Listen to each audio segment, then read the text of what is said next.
Using visual poetry and biblical imagery, Renee Cox creates sacred geometry.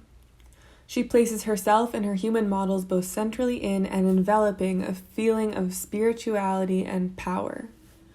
Her use of nude photography portrays honesty, purity, and power, and further elevates the human form to a state of godliness, using patterns and shapes of sacred geometry. Additionally, the use of nude bodies in her work flips the modern Christian and more generally American notion of purity culture on its head by using nudity to portray purity. Other visual elements of this piece serve to aesthetically unify the work. These include the contrast between the light, ethereal, and fluid motion of the foreground against the dark, stagnant background, imagery of strength in the positioning of her subjects in conjunction with the strength of sacred geometric patterns, and she also plays with both 2- and 3-dimensionality within a 2-dimensional medium. The visual poetry aspect of her work adds significance and cohesion.